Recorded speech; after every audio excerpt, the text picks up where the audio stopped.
Hey there, thrill seekers. Welcome back to Ace Recaps, your go-to destination for unraveling the mysteries of cinema. Today, we're venturing into the eerie and suspenseful world of Hindi horror with a 2023 film that's guaranteed to keep you on the edge of your seats, Gaslight. The story begins when a man is seen fishing in a nearby river. As he throws down his anchor, it gets stuck in a sunken car with someone dead in the front seat. Misha, a handicapped woman, is being picked up by her driver Padam at the train station. She is the daughter of a billionaire who's returning back home to her family estate after 15 long years. She is welcomed in by her stepmother Rukmini and their maids. Misha's come to meet her father after so many years, but Rukmini claims that he's gone to visit one of his factories and that he'd be back in a few days. Uh-oh, missing dad already? I'm sure he's just out grabbing milk and will be back any minute. Misha is suspicious of this because her father seemed to be very excited to meet her on the phone, and wouldn't miss the chance to welcome her back into his life. She tries to call him many times, but his phone is always switched off. Wow, nothing says welcome home like your dad mysteriously disappearing after years apart. I'm sure this will go great.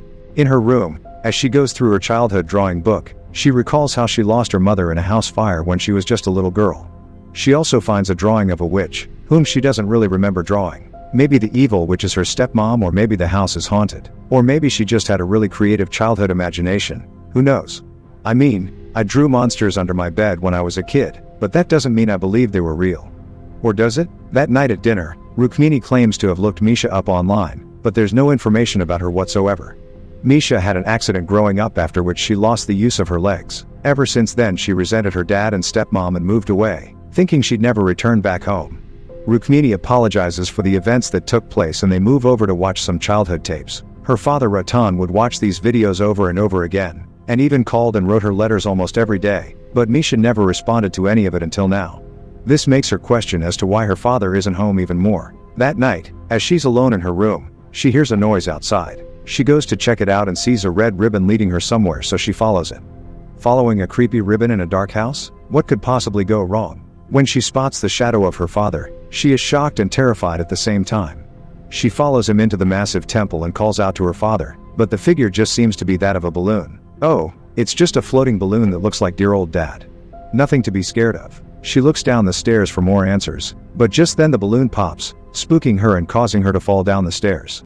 She later wakes up in her room, where Dr. Shekhawat tells her she might have a mild concussion. She claims to have seen her father, but everyone in the room disregards her theory as Ratan would never do that. Vikrant says that he heard a noise and found her lying near the temple pond, but Misha is adamant that there was somebody else there. They all go to check but find no one, and Dr. Shekhawat says they shouldn't be near the temple pond for very long as ghosts and spirits of the dead come to rest there at night. I guess even the afterlife needs a holiday retreat. The next morning, Misha and Rukmini have their royal breakfast and head off to the shooting range. Ratan's business partner, is an expert shooter and shows off his skills at the range. He hits on Misha and makes fun of the fact that Ratan didn't show up because he was scared to compete with him. So Vikrant steps in to take his place. The chief police officer Ashok Tanwar also steps in to watch the game. Rana misses a shot and decides to rig the game in his favor. When Vikrant tries to fire, the gun backfires, injuring him in the process. When Misha goes to visit him, he claims to have found a stone in his rifle since Rana is a sore loser. When Vikrant was just a kid, he was caught stealing from the estate. Ratan gave him another chance, took him in and raised him as his own, which is why Vikrant claims to be forever grateful to his master. When Misha tries to inquire more about her father, Vikrant says that even though they were close, he knows nothing of Ratan's personal life. That night as she sleeps, she hears someone play the piano.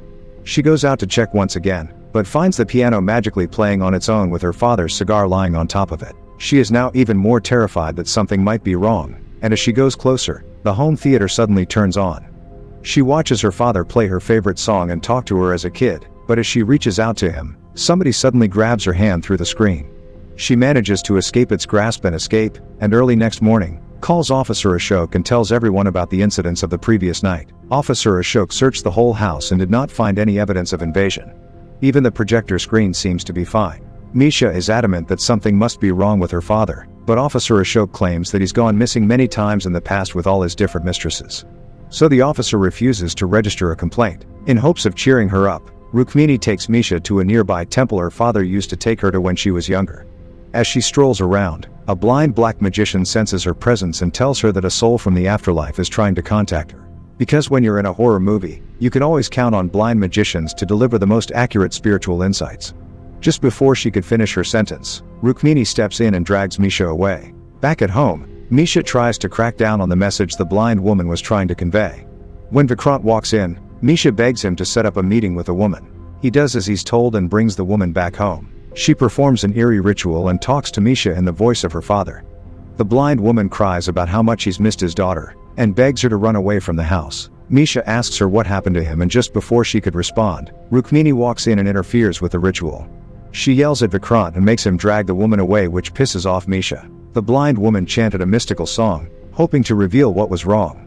But Rukmini spoiled the ritual in a dash, not wanting the truth to come out in a flash. That night, she lights up a candle and tries to talk to her father. She hears another noise and strolls into the garage. All the cars start up and honk simultaneously with a piercing noise. Everything halts at once, but one car continues to be lit up. When she looks in through the window, she is shocked to find the rotten corpse of her father. She tries to rescue him but in vain, so she cries out and screams for help. A while later, everyone from the mansion gathers outside. Vikrant goes in to check, but doesn't find anything. She is shocked hearing this and runs in to look for herself. At this point she feels like she's losing her mind because the car seems to be empty. The next morning, the maid informs her that her father is on the phone. She speaks to him and Ratan informs her that since he's been out of network coverage, he wasn't able to call her and promises to be back home very soon. Even after all this, Misha doesn't seem to be convinced. She tells Vikrant that it wasn't her father on the line but an imposter. She persuades him to look through the car again, and as he does so, Misha finds one of her father's cufflinks, which convinces her that she's not crazy.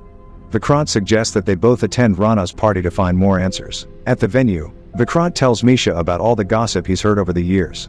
He thinks Rana always hated Ratan and had his eyes on the mansion. He's also heard rumors of Rukmini and Officer Ashok having an affair. Although the affair ended long ago, Ashok still has feelings for her, which is why he never got married.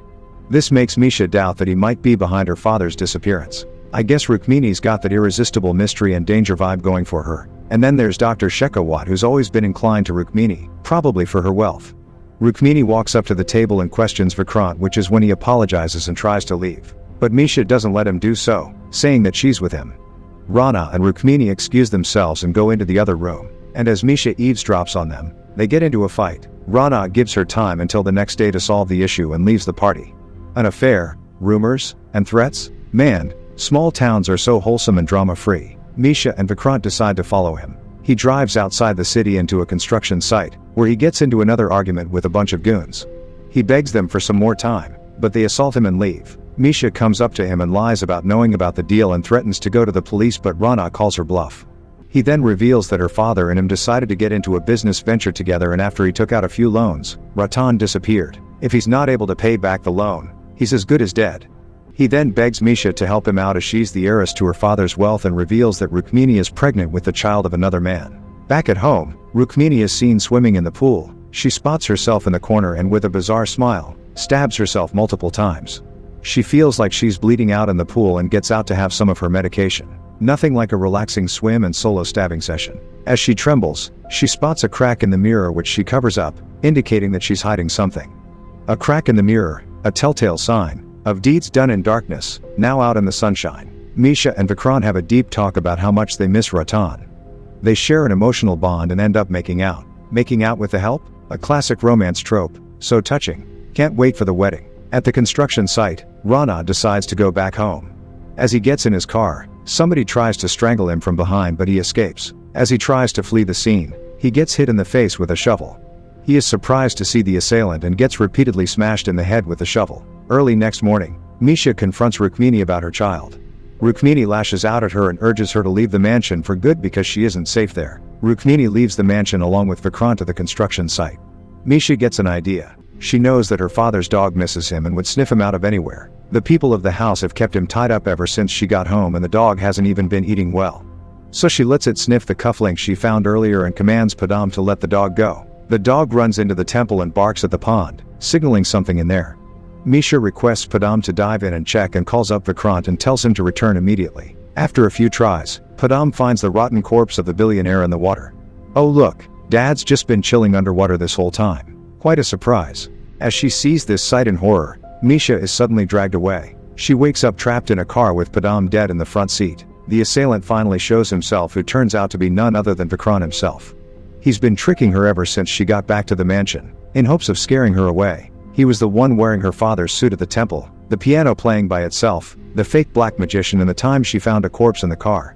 Misha screams for help and tries to get out, but in vain. Vikrant pushes the car into the lake and lets her drown. Like a fish out of water, Misha gasps and chokes, as Vikrant's deception finally evokes. When he informs Rukmini about completing the task, she weeps and the truth is finally revealed. One night, when Vikrant and Rukmini were having their affair, Ratan walks in and catches them red-handed. Vikrant begs Ratan for forgiveness, but he continues to choke his wife. In an attempt to save her, he pushes Ratan into the mirror and proceeds to choke him to death. Recalling these incidents, Rukmini decides to end it all. Just then Vikrant walks in and convinces her to live for the sake of their child. Having a child together is truly the foundation for a healthy relationship built on lies and murder. The next morning, they complain to the police of Misha's disappearance, soon after which they find the car in the lake.